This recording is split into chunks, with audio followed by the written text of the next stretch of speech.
E aí, galera, beleza? Então, dando continuidade à nossa aula de ferramentas da qualidade, hoje nós veremos mais uma das ferramentas básicas da qualidade.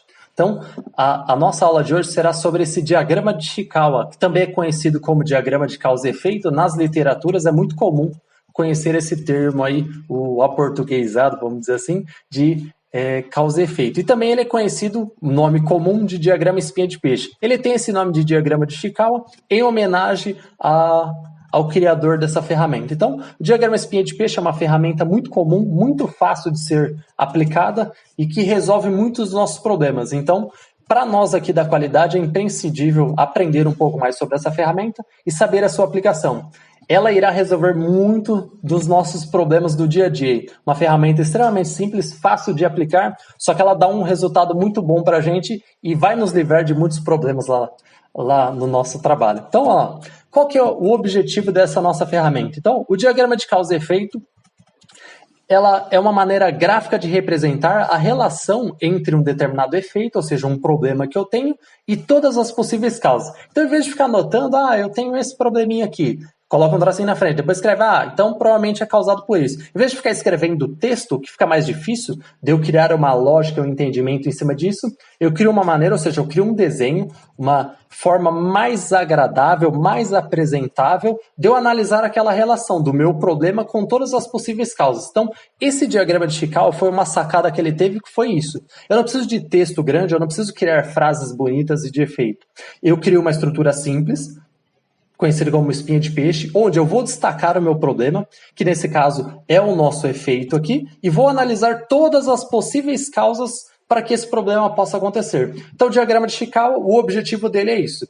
É uma ferramenta extremamente simples, com uma estrutura simples, onde que o meu foco é simplesmente analisar qual é o problema que eu tenho e qual é a relação de todas as possíveis causas para que isso esteja acontecendo. Passando aqui para o nosso diagrama de Chikawa, a estrutura da espinha de peixe ela é comum de ser utilizada ou montada com os 6 M's, ou seja, esses 6 M's aqui são método, mão de obra, matéria-prima, materiais, medida e meio ambiente. Esses 6 M's eles não são regras, não quer dizer que obrigatoriamente eu tenho que utilizar todos os 6, não. Eu posso utilizar só 5 deles, só 4 deles, só 3. Depende muito do seu processo e de quanto esse M ou essa possível causa ele afeta o seu processo ou não, joia? E isso daí pode ser mudado por quê? Eu posso acrescentar as coisas de acordo com o meu processo ou com aquilo que eu estou analisando. Por exemplo, eu posso incluir mais coisas, não preciso se estar limitado a 6, né? Eu posso incluir, por exemplo, o clima organizacional, a relação de consumidor com o fornecedor, ou fornecedor com fornecedor, e outras coisas aí que podem vir a surgir. Então, nesses 6 M's aqui, o que é o método? Então, o método, que é o primeiro deles, é a forma de como é realizado o processo pertinente. Então, o que é método? É receitinha de bolo, é receitinha da Palmeirinha lá. Então, é como eu estou fazendo, qual é o passo a passo que eu estou seguindo. Em muitas empresas, nem o método tem, ou seja, como que eles fazem? Alguém foi falando como faz, e um vai falando para o outro, e sempre foi feito assim. Então, a gente vai fazendo dessa forma. Então, uma das partes importantes é eu ir criando esses métodos, ou seja, eu criando esses processos, o passo a passo para se fazer. Por isso, eu tenho um parâmetro, eu tenho algo a ser seguido. Aí a maneira como eu vou seguir sempre vai estar padrão, sempre vai estar sendo seguida. Agora, a partir do momento que eu não tenho um método, ou seja, qualquer forma que eu fizer, eu estou fazendo. Já está bom. Então, a partir do momento que eu tenho um parâmetro, eu tenho um documento para comparar aquilo que eu estou fazendo com aquilo que é o desejado, eu consigo achar erros. Então, por isso que o método é importante ser analisado e levado a sério. Depois aqui nós temos mão de obra. Ou seja, mão de obra são as pessoas que estão englobadas e incluídas nesse processo. Aí as pessoas entra a quantidade e entra a qualificação de cada um. Se ele foi treinado para fazer aquele processo, se ele estudou, se ele é qualificado para fazer isso. Então, a mão de obra influencia bastante nesses processos aí. Lógico que quando o processo é automatizado, a mão de obra não tem tanta relação assim, ou a interferência dela é um pouco menor. Depois nós temos aqui a matéria-prima, ou seja, matéria-prima são os insumos para a realização do processo. Então, matéria-prima é tudo aquilo que eu utilizo para transformar num produto. Joia? Então, matéria-prima não é aquilo que é utilizado no processo, é aquilo que eu utilizo e que vai se transformar no produto. Então, por exemplo, para fazer o smartphone aqui, o que eu precisei? Eu precisei de borracha, precisei de plástico, precisei de vidro. Porque tudo isso virou um telefone celular. Então, todos os materiais que eu usei e que virou o meu produto são considerados matéria-prima. Depois nós temos aqui, ó, materiais. O que são os materiais? Então, os materiais são os equipamentos, ferramentas e dispositivos que eu utilizo para fazer o meu processo, para fazer o meu produto. Então, ó, matéria-prima é aquilo que é transformado no produto. Materiais é tudo aquilo que eu utilizo para fazer o produto. Só que os materiais, eles não vão no meu produto. Então, eu utilizo e eles continuam lá, na máquina, aonde quer que eu faça esse meu processo de montagem ou fabricação. Então, os materiais é tudo aquilo que eu uso como ferramentas, pode ser uma tesoura, pode ser, por exemplo, um dispositivo para segurar uma peça, pode ser uma máquina, pode ser várias coisas que eu utilizo para fazer o meu processo. Depois nós temos aqui, ó, medida, ou seja, medida é a forma como eu estou medindo o meu processo. Estou medindo em porcentagem, estou medindo em rendimento, estou medindo em performance global, estou medindo em dinheiro, estou medindo em quantidade de refugos. Como eu estou medindo esse material?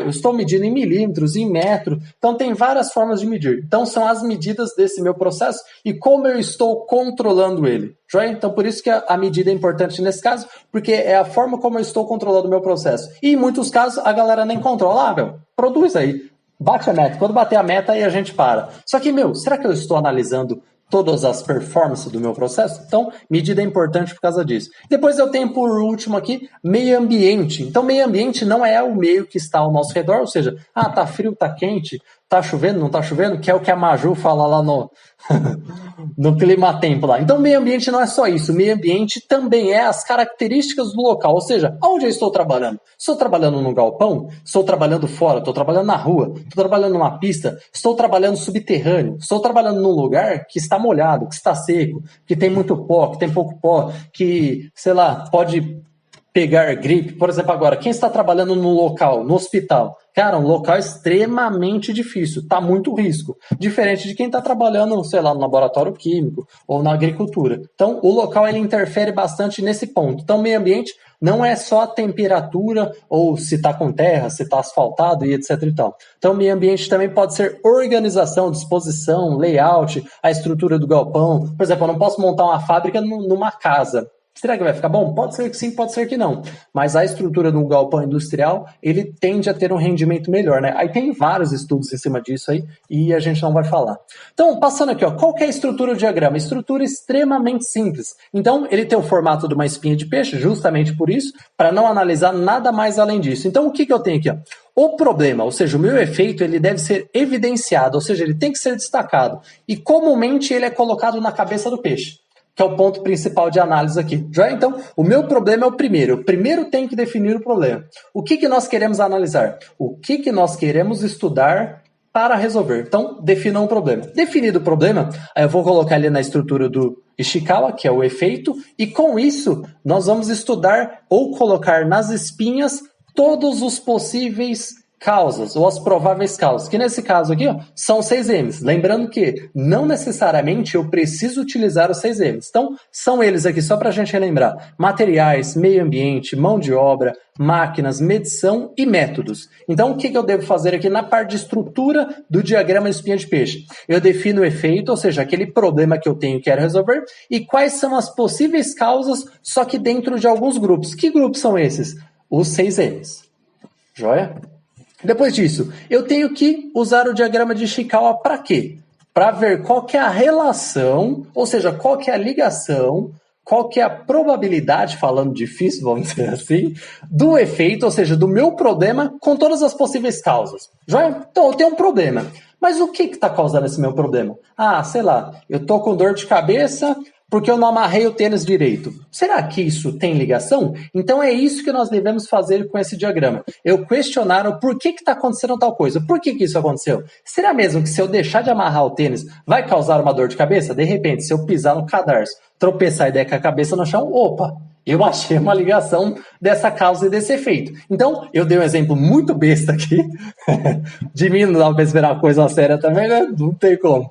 De como um determinado efeito ou um possível problema, ele foi ocasionado. E qual que é a ligação de um para o outro? Ou seja, faz sentido ou não faz sentido? Para isso, nós temos a nossa estrutura, o nosso problema, ou seja, o nosso efeito, que é uma bomba que está acesa e está nas nossas mãos. E ela pode explodir. Pode ocasionar alguma coisa muito pior. Até o nosso desaparecimento, ou seja, perder a cabeça. perdeu o emprego. E eu tenho que fazer o quê? Eu tenho que fazer um brainstorm, ou seja, eu tenho que botar meu cérebro para funcionar e começar a pensar em cima de todos os métodos, medidas, máquinas, meio ambiente, mão de obra e matéria-prima. Então nós temos que começar a pensar, começar a falar um monte de possível causa para que isso possa acontecer. Por quê? Tem problemas que são simples de resolver.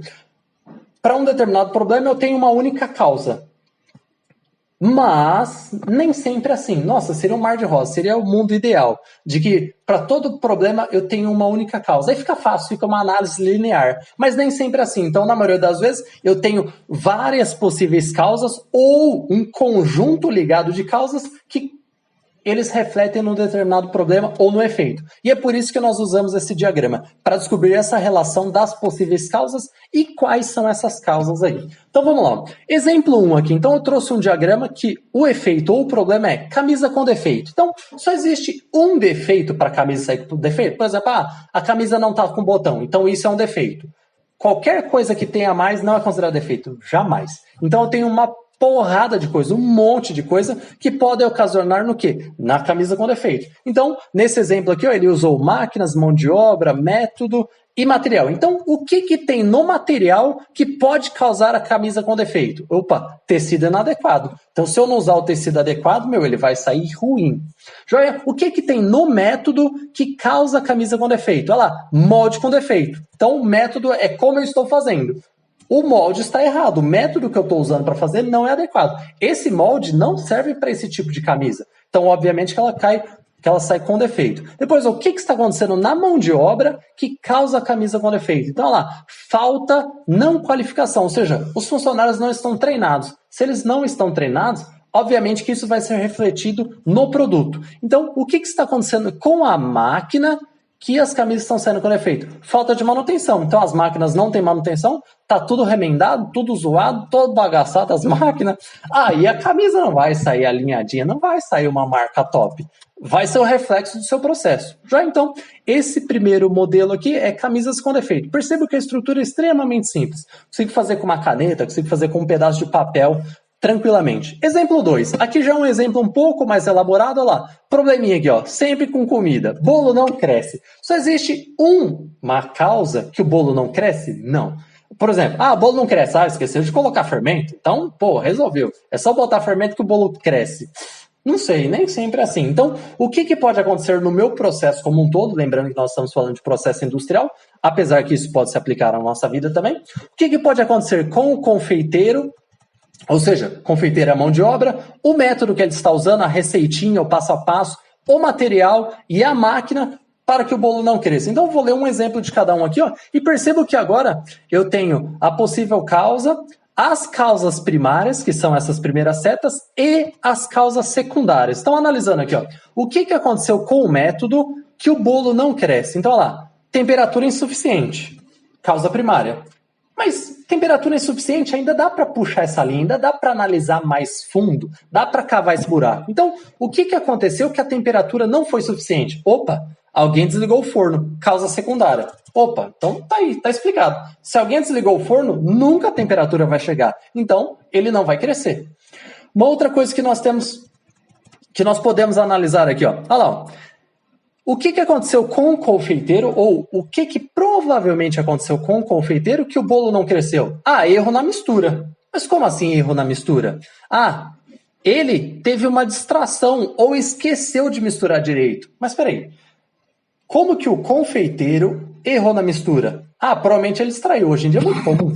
Pega aqui, ó, aquele aplicativo verdinho lá, que pouca gente gosta de usar, e é comum, estou cozinhando alguma coisa, vou lá, respondo uma mensaginha e acaba distraindo. Viu alguma coisa interessante, viu um anúncio lá, viu o teste do Facebook de quem vai ser o amor da minha vida, como vai ser minha vida no ano 2020, 2025, e etc e tal. Me distraí. E isso causou uma causa de terceira ordem. Então tem aqui uma possível causa primeira ordem, segunda ordem e terceira ordem. Ou seja, cansaço ou preocupação. Por que ele distraiu? No caso aqui, eu citei um exemplo. Ele viu alguma coisa mais interessante, viu um joguinho, viu uma pesquisa e whatever, um monte de coisa. Ou pode ser também, ele está distraído porque ele está cansado, muito comum.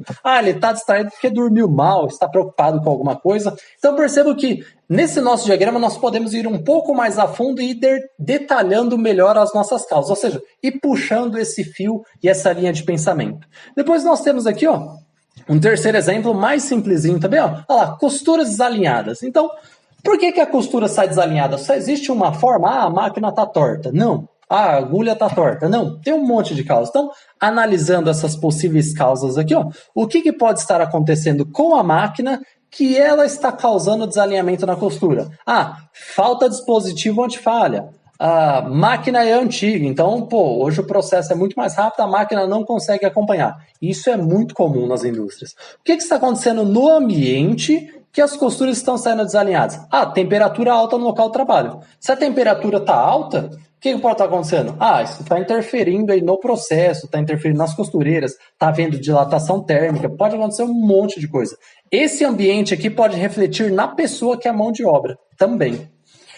Depois aqui, ó, mão de obra, tem um caso interessante. Então nós temos um primeiro caso aqui, ó, ritmo acelerado, ou seja, elas estão trabalhando numa velocidade maior do que se devia. Ou seja, isso vai baixar a qualidade. Então elas já não vão se preocupar tanto com a qualidade. Por quê? Eu tenho uma meta acima disso. Joia? Por quê? As metas estão elevadas. Era para produzir 5 mil camisas por dia.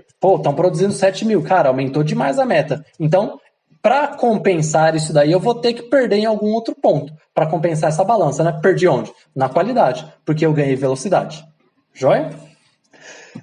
Então, vamos lá. Para fazer isso, montei a estrutura do diagrama de Chikawa. Estrutura extremamente simples, lembrando uma espinha de peixe mesmo, bem limpinha, bem simplesinha, onde eu devo destacar qual que é o meu efeito e quais são as possíveis causas baseadas nos 6Ms. Montei a estrutura, aí é a hora de começar a preencher todas as possíveis causas, que foi o que eu mostrei para vocês no exemplo 1, 2 e 3. E como que eu preencho as possíveis causas? Uma das ferramentas utilizadas é esse negócio que é chamado de brainstorming. Olha o inglesão aqui, ó. Fala. Então, o que é o brainstorming? É essa imagem bem bonita aqui mesmo que a gente está vendo. Então, brain é o cérebro e o storming seria a tempestade. Então, é uma tempestade cerebral. É onde eu vou pegar minha cuca aqui e começar a forçar ela e tentar tirar algum caldinho dela lá, ver se ela realmente ainda funciona. Então, brainstorming, para que eu uso? Então, esse é um processo realizado em grupo, onde todos os indivíduos desse grupo, eles vão dando ideias, vão chutando as possíveis causas, vão dando sugestões e opiniões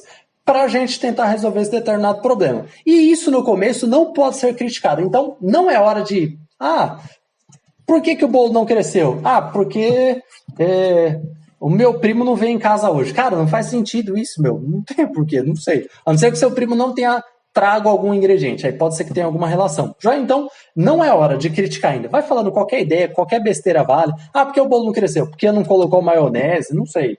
Pode ter um monte de causa aí. Então, vão dando ideias aleatórias. E por que essa ideia de brainstorm é legal? Porque uma pessoa, ela pensa de um modo e ela tem aquela perspectiva do mundo. Agora, se eu trago duas pessoas, já abriu um pouco mais a mente. 3 pessoas abriu a mente. 4, 5, por aí vai. Então, o que é legal no brainstorm? Trazer várias pessoas de áreas diferentes, porque cada um vai ter um ponto de vista diferente. Então, de repente, eu trago alguém da qualidade, alguém do processo, alguém da engenharia, alguém da produção, alguém da expedição. E, de repente, um cliente.